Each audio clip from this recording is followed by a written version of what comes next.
Bloomberg Audio Studios. Podcasts, radio, news. Let me tell you, we have a new star. A star is born, Elon. Pumped up on Mars, juice, and ketamine. He is the Thomas Edison plus of our age. Probably his whole life is from a position of insecurity. I feel for the guy. I would say 98% really appreciate what he does, but those 2% that are nasty, they are out there in full force. We are meant for great things in the United States of America, and Elon reminds us of that. We don't have a fourth branch of government called Elon Musk.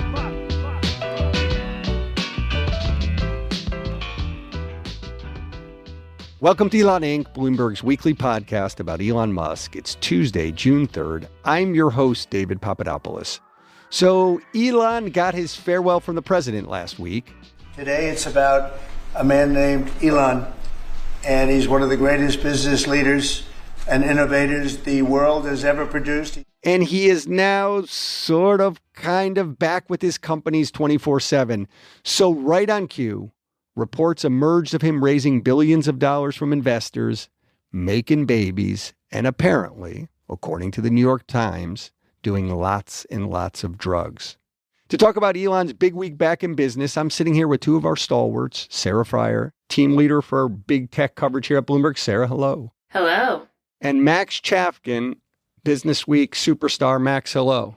Hey, David. Hey, Sarah. Max, I saw the other day that your Mets are winning baseball games. Oh, my God. I'm so happy. That explains the smile? Yeah. They're looking great. Okay. Nice. And, Elon may be leaving D.C. behind, Max, but the story keeps following him. Just one day after that big send-off in the Oval Office, Trump abruptly pulled the NASA nomination of Musk business associate and close ally Jared Isaacman. To me, it is Exhibit A of the defeat of Elon Musk in Washington and illustrates the greatly diminished state he's left it in. I suspect I will get some pushback on this point, though, from Max and Sarah. We'll start, though, with the drug allegations, the money, and the babies. Max, the New York Times splashed a big report last week on Elon's drug use, including ketamine. Give us some of the details. Yeah, and we should say Elon Musk has now denied this report. Denied it repeatedly. Repeatedly. I think he said the Times is making stuff up. The Times has stood by it. The report gives you a portrait, essentially, of Musk's behavior over the last year and connects it to what sources are describing to the Times as fairly extensive drug use. Now, we, of course, knew that Elon Musk has smoked pot. We know that he's used ketamine. He's admitted to the ketamine use in the past, and so as on. prescribed by a doctor. I don't think anyone, there are parts of this report suggesting, for instance, he'd used some party drugs on various occasions. That I don't think was super surprising. But the most significant thing in this story on drug use is that Elon Musk was telling associates that he had what sounds like was using ketamine pretty heavily, and that he was using it, in fact, so heavily that he was experiencing some side effects, including bladder problems, which is one of the common side effects from ketamine use. So that was in the story. But then the other thing that is maybe more troubling was sort of a suggestion that his behavior, that he was sort of using ketamine, using these drugs while trying to run his companies, while trying to run the U.S. government, and that he was impaired. And I'd say in that way, it was kind of the most serious allegations that we've seen about his drug use to date. That said, there was not I don't know if I missed it in the story, but there was not a specific instance of, we know Musk was on drugs when he did this thing. That's correct, Sarah. You are right. There's at some point they put, a couple things side by side,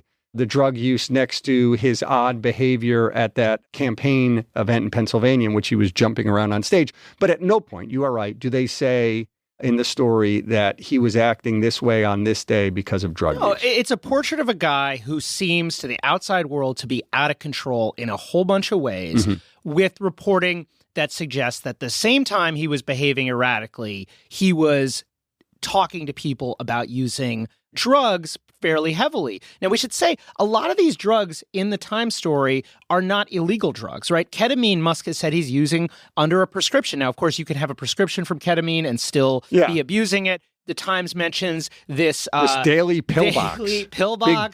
Containing some Adderall. Now, of course, a lot of people take Adderall to manage, adult ADHD or whatever. So none of this on its own, I think, would be that concerning if you're like an investor or even a close friend of Elon Musk. But it's the kind of juxtaposition that Sarah's bringing up that raises questions. And I think the piece says that there was at some point this blurry line between what was medically prescribed and what was just recreational use. There was one other note in the story that I found really interesting, which is that SpaceX, as a government contractor, has to run a drug-free workplace. And there was sourcing in the story that Musk is getting heads up on those drug tests before they happen, so that he can more easily pass them. So that was another detail besides the bladder detail, the 20 pills in the pill box detail, that built a picture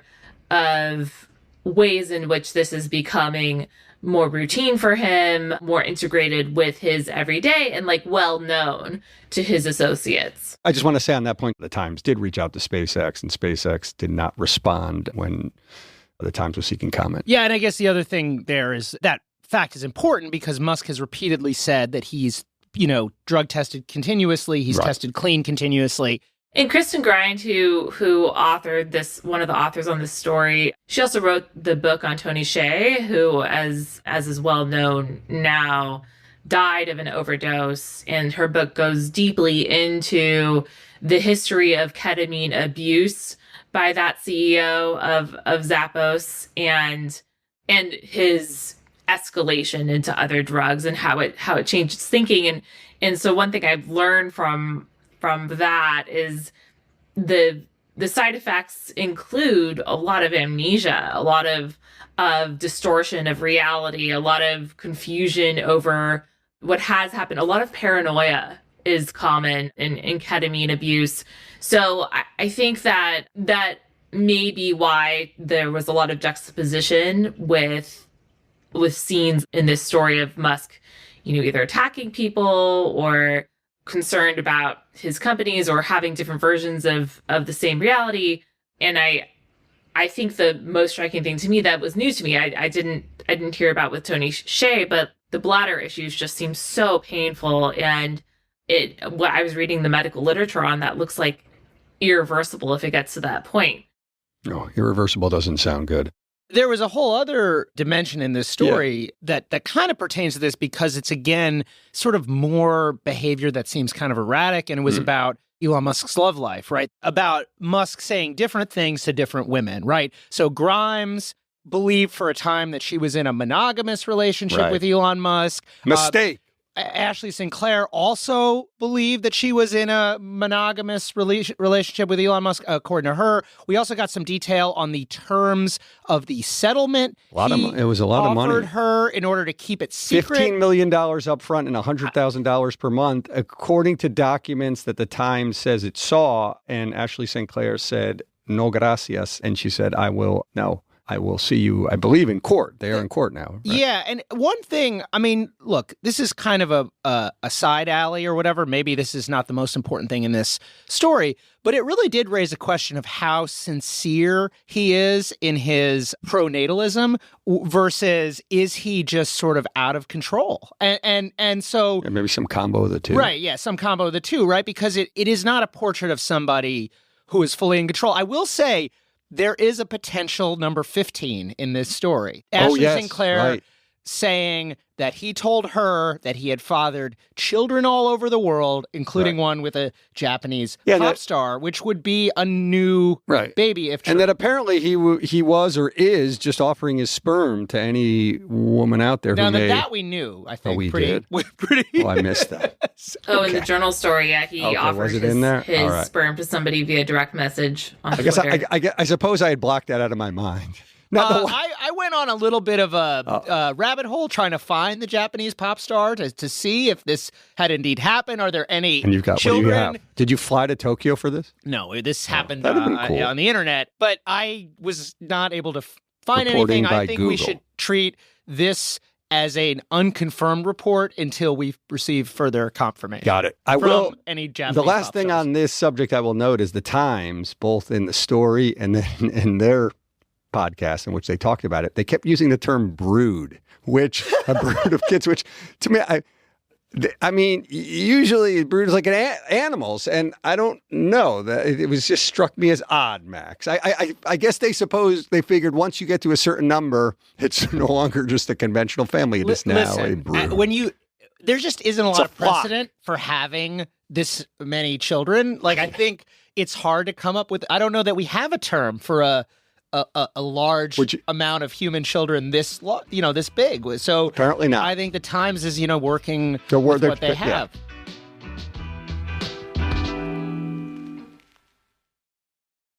Sarah Fryer, other things that happened in the last few days. Elon Musk is raising a lot of money, it would seem. Tell us about it. Yeah, so a few things are happening at once. Let me pull up my list here. So there is the $5 billion that he wants for XAI. There is, and by the way, $5 XAI billion. Holdings, to be clear, $5 billion via the debt market, not in equity. By but the in debt market, exactly.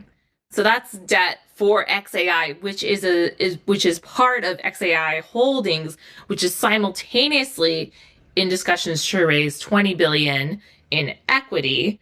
And then he separately had a raise for Neuralink, his brain technology company, that was a $650 million round. And he's also, according to the Financial Times, selling $300 million in XAI stock through a secondary offering. So lots of capital raises happening at once for his companies, maybe trying to make the most of this return to his corporate life in what he says will be a full-time manner, and realizing at these companies that he needs more money to do the things he wants to do. Important to differentiate between what has been announced, which is the Neuralink raise, right, and these XAI numbers, which, according to the reports, still in marketing stage. They're just asking for it. So, I also would you're asking for it, pal. No, I would also like $5 billion, but it doesn't necessarily mean that I am going to. Can I tell you something though? Yeah. Much more likely that Elon Musk gets $5 billion than Max Chapman does. Yeah. I'll give you now. When you dangle, how many GPUs do you need, Max? So many. Yeah. When you dangle an interest rate of over 10% on the debt, that certainly helps. And apparently the interest rate they're offering is somewhere around 12.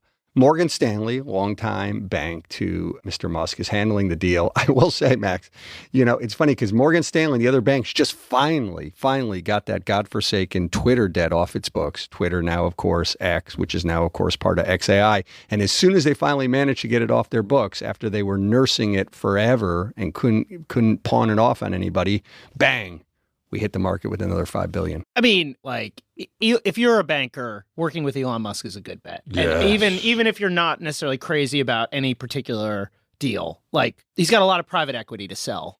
All right, Max, last thing in this space, another deal that happened or almost happened, kind of happened and didn't happen is Grok and Telegram. This is the second one of these. So the Telegram CEO tweeted or eeked or whatever about a big deal with Grok, that they were going to integrate Grok into Telegram or something. And a bunch of news outlets wrote about it. This was pretty similar to the story we talked about 2 weeks ago about Kalshi announcing a deal. And then Elon Musk showed up on Twitter and said, no deal has been signed. This kind of weird public feuding with a potential partner. This is potentially a large deal. Now, look, Telegram, unlike Kalshi, is a very controversial business. The founder, Pavel Durov, I believe, is not an uncomplicated guy. There are regulators around the world who have problems with the way Telegram handles illegal content going through its service. Look, we don't know the backstory, so who knows? But looking at this report in light of what we read in the Times, like it does seem, it seems odd, right? Well, also just for Musk to reply publicly on X saying nothing is signed, and then for Pavel Durov to reply to that saying, correct, we're just in late stage discussions. Like, those weren't his exact words, but he was like trying to keep the relationship proceeding ahead with this deal, as opposed to taking Musk's very pointed statement that nothing was happening. I'll tell you what I think is going on here. Please do.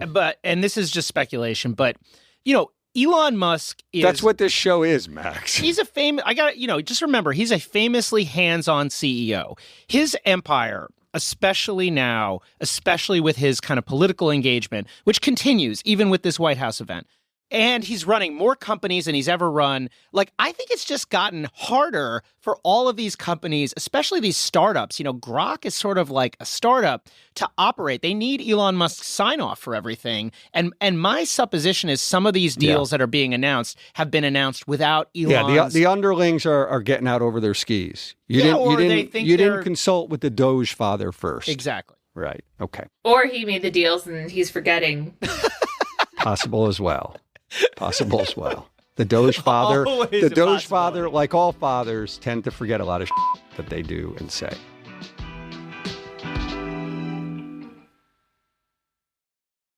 Moving back to Washington for a second, Max, because over the weekend, just when you think Elon is leaving Washington and he's closing that chapter of his life, bang, big explosion, reports start coming out. I believe it was initially reported anonymously with sources and then confirmed by the White House. Trump truthed it. Did it start with the truth? No, there was a report and then Trump on Saturday. That Musk's guy, Jared Isaacman, close business associate, has been up in SpaceX, traveling across space, someone who's put a lot of money into SpaceX, I believe, was suddenly out as Trump's pick to lead NASA. That's quite a parting gift, Max, on your way out the door. Well, Mr. Trump. It's not a parting gift. No, clearly it's not a gift. Can we just stop this? First of all, Trump said, Elon's sticking around. Elon said, Elon's sticking around. We know there's tons of lobbying going on. Elon is lobbying for transportation rules around driverless cars. He's lobbying right now for the Senate to change the big, beautiful bill to keep these EV credits in place. This is an ongoing negotiation with allies, but allies in Elon Musk and Donald Trump who have somewhat different interests. I would say that beyond any kind of anonymous report that we've seen out of Trump world, beyond anything that Steve Bannon or any of the other kind of adversaries that Elon has connected to Trump have said, this is the single most significant thing. This is the biggest thing that has happened to get you to say, I wonder if Elon Musk and Trump are good. Because this was Elon's guy, as you said. He had also cleared his committee hearing, right? He was going to get confirmed. And the explanation... the replacement CEO for himself at his company. Exactly. And the explanation is kind of thin. The explanation is that Trump found out that he had made donations to Democratic politicians, which, of course, that's a public record. There's also reporting to suggest that Trump had already known about this. That said, I don't know that we know the whole story here. Max, I think I'm curious what you think of just sometimes I think with Trump, the simplest answer is sometimes the right one. And I have seen no reporting to back me up on this. You think he just forgot? No. I think that Trump was on the campaign trail talking about Elon Musk's big, beautiful rockets that are going to take us to Mars. I think that he really believed in that idea. And the rockets have been exploding on the launch pad. And so if I'm Trump, I'm looking at that and thinking, do we really want to be all in on this direction? Sarah, it's just symbolism to Trump matters a lot. So Sarah, remind our listeners, another one did blow up last week. Actually, not only remind our listeners, remind us. I wonder if that has anything to do with this. This is how many now in what period of time? It's 3 in a row where they've had mishaps. And they're not going to just argue that, hey, we're just iterating. These kind of explosions are all part of the learning process. Don't sweat it, Chafkin. We're good. They are arguing that. And but they're also exploding billions of dollars into thin air. Yeah, and it's like Sarah's saying, Trump would be on the campaign trail, and he had this bit that people probably remember where he talked about the arms grabbing the rocket. Yes. Like a baby. He did a little version of it actually in the Oval Office the other day during Elon's, farewell address. And so, whatever the argument is about, like, oh, this was just a test launch or whatever, we did not get the beautiful arms, cuddling the rocket like a baby or whatever swaddling Trump might have liked to see. And on top of that, you have pushback, right? Of like you have senators, you have NASA folks, you have people who don't necessarily want to just like take a hard pivot with NASA, which is what Jared Isaacman and Elon Musk want to do. I also do think it's possible that like Trump just kind of forgot about Jared Isaacman's donations to Democrats, or he kind of spaced when someone was telling him, or someone convinced him that actually like this is a big issue. I mean, these were very recent donations. I mean, as recent as the 2024 election. Mm-hmm. It's not like he was a Democrat 20 years ago and like, no, fair. So I think it's possible that the like face value explanation offered from Donald Trump is true. Okay, I will just say, in counterpoint here, hearing all that and appreciating all that and seeing your points of view, I will say that Musk himself was quoted in this very good Atlantic piece. And by the way, this Atlantic piece, they're just simply pulling, in this case here, from an old presser he gave. He said, this whole Doge thing I'm doing, this is a way to make a lot of enemies and not that many friends. And I think it's also possible that some of those enemies, and it is a big list of enemies he has made in Washington, D.C., it's distinctly possible that more and more of them are around the president and in his ear saying, hey, let's sandbag these Musk initiatives, not in so many words. That's not how they presented to Trump. I mean, I would say when I think about how Washington, D.C. in some ways really roughed up Elon Musk and the amount of enemies he made there is a very good piece that The Atlantic ran recently in which the opening scene is Scott Bessent, the Secretary of the Treasury, in a fight with Musk, also, by the way, about a pick, in this case, who's going to run the IRS. And to be clear, Musk also was defeated there. Bessent ultimately got his guy to head the IRS, and Musk's guy was ousted. The story opens with Bessent shouting at the top of his lungs at Musk, "F you, f you, f you." This is all happening right outside the Oval Office. And it's going up and down the corridors of the White House. At one point, according to the piece, the two men their faces are just inches apart.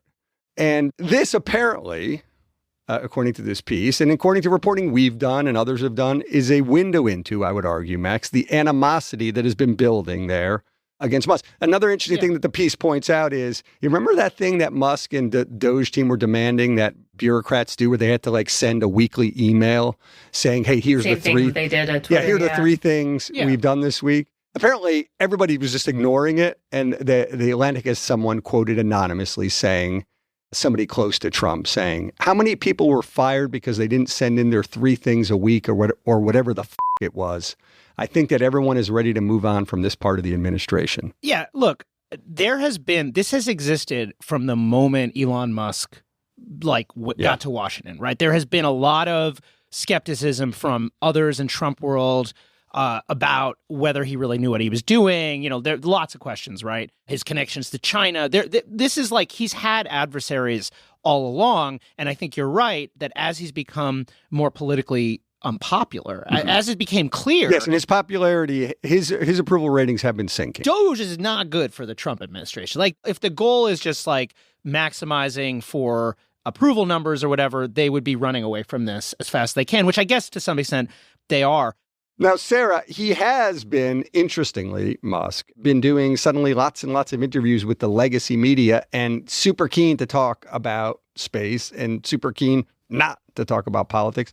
Let's listen to a recent interview he did with CBS. Wondering what your thought is on the ban on foreign students, the proposal. I mean, you were one of those kids, right? Yeah, I think we want to stick to, the subject of the day, which is like spaceships, as opposed to, presidential policy. Oh, okay.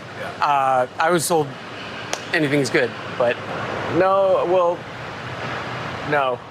It's funny hearing somebody discover in real time that Elon Musk sometimes changes his mind. No. Any event, Sarah, it feels a little bit like the rebrand after Tesla and in general the Musk brand was damaged quite a bit during his time in Washington. Perhaps the rebranding is afoot. Yeah, I think it is. I mean, I think you saw Tesla stock surge after he declared that he was done with Washington, however true or not that will turn out to be. I think investors are looking forward to this. They see Musk really driven to prove everyone wrong, that he can turn around his companies and get driverless taxis on the road and get to Mars and build out the Colossus data center in Memphis. I think that there's like so many plates he's spinning with really big, high stakes things that need to be accomplished. Neuralink is having a big year, as we've discussed, wanting to put their chips in dozens of people. So it is kind of a crucial time at all of these businesses, but they all still need Washington's backing. Like every single one of them. Neuralink needs the FDA. The driverless cars need a ton of government approval. SpaceX, as we've talked about, this is not going to be a clean break. And if Trump truly is disillusioned with Musk and ready to put him aside, which it doesn't look like that's, he still has really nice things to say about him. They had dinner recently. Well, Sarah, he certainly likes Musk's money. I would say that. So, I mean, I would.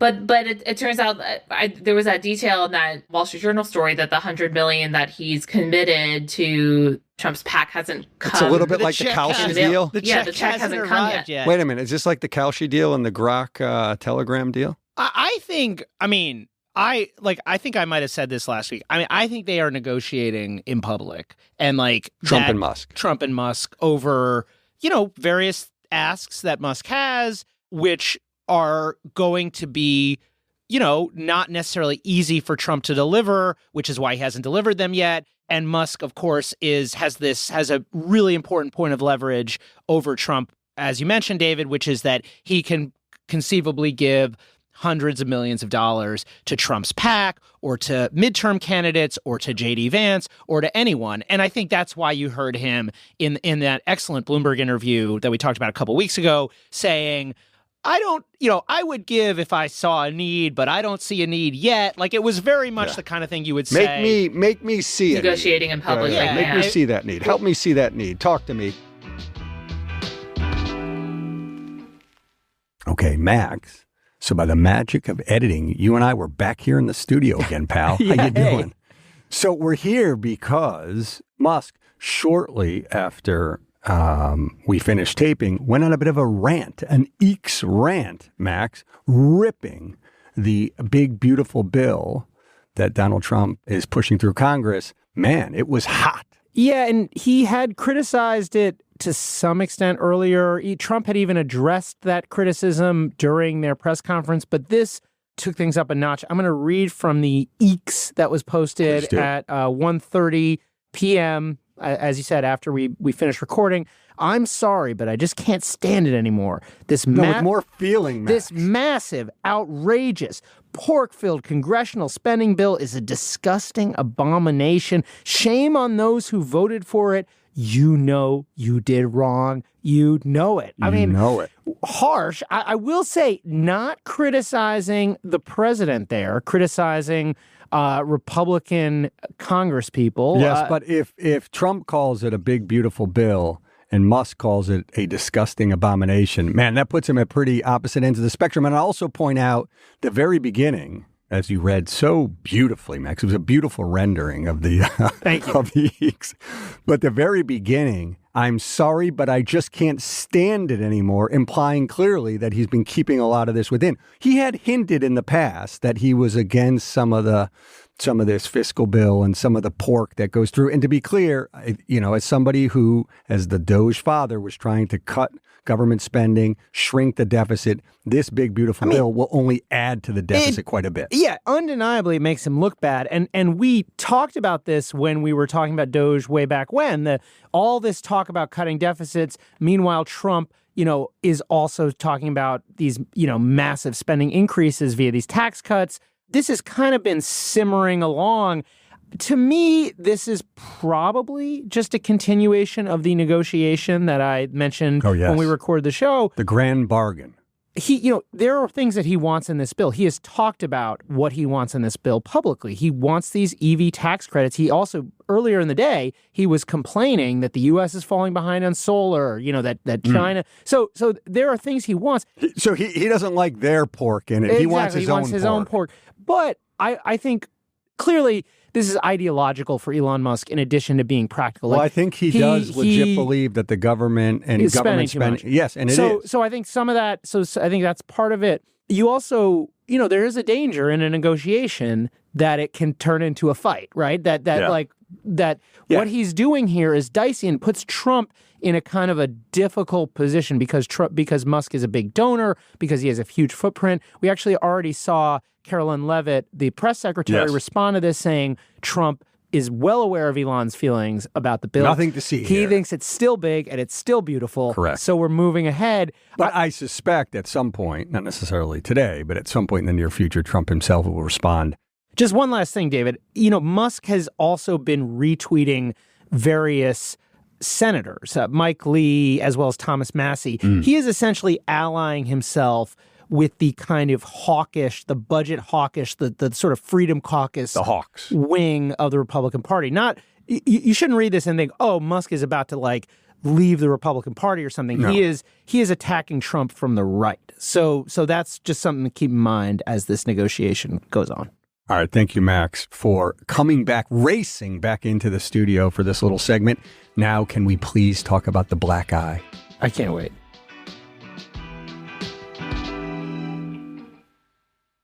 All right, I want to do one last thing here before we wrap, which is, Max, at that send-off that Musk got in the White House, it was Trump and Musk appeared to have something of a black eye, a shiner. A literal black eye, not a political black eye, not a metaphorical black eye. We had those two. It was pretty unmissable. You could see it. I was watching this on TV, and even kind of across the room, you could kind of see there's something on his face. Yeah, Max, we have the tape, the clip in which Musk responds to a question about that black eye.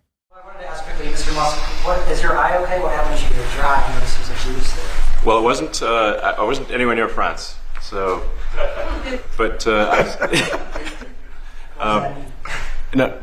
I didn't notice about the First Lady of France getting slapped. I didn't notice. I was just horsing around with Lil X, and I said, "Go ahead, punch me in the face," and he did. Turns out, even a 5-year-old punching you in the face actually does. That was X that did it? Yeah, X could do it. So little X knocked him out. Oh my God, that is a rich text, if there ever was one, right? I mean, you have the sort of really awkward joke about Emmanuel Macron and his wife. And then Trump's reaction to the news of Little X saying, Little X, he's got a mean right hook or whatever. There were those lip reading videos. Have those come up on this of Trump and Little X talking in the Oval Office, right, where it seemed like maybe Little X had been somewhat rude to the president. There have been a lot of funny things written about this, and I've got little kids too, and I can attest. Have you ever gotten black eyes from your kids? No, but I totally can see it. It's totally plausible that that story. I think I'm sure Sarah would agree. You don't even have a brood of them. Well, there have been some pretty amusing stories written sort of speculating on who it could be. Who are the suspects? So the Times pointed out, right, like there are lots of Trump world folks. There are Tesla shareholders. There are and got to be Scott Besson in that list. Right, after what I felt like it was kind of almost insulting because we on this podcast for over a year have maintained a feud watch. We have a ready list of suspects, and no one mentioned that. No one mentioned Bill Gates. No one mentioned Sam Altman. No one mentioned the guy that Elon Musk has specifically said he was going to fight Mark Zuckerberg. We have talked about this stuff for hours. It feels anyway. So you think the investigation should start with those guys? I think someone should call Mark Zuckerberg, that would be that would happen. They would have an octagon set up. It would be a whole thing. It's also possible, of course, that in that Time story there were a lot of romantic entanglements. Like I don't know. But that said, I think we should probably take Elon at his word until we hear otherwise. Has anybody asked X yet? Not that I know of. Okay. Max, Sarah, thank you as always. Thanks for having us. Yeah, thank you, David.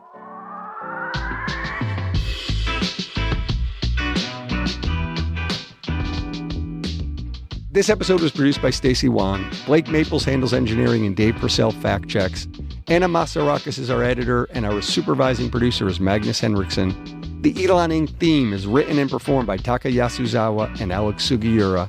Brendan Francis Newnham is our executive producer, and Sage Bauman is the head of Bloomberg Podcasts.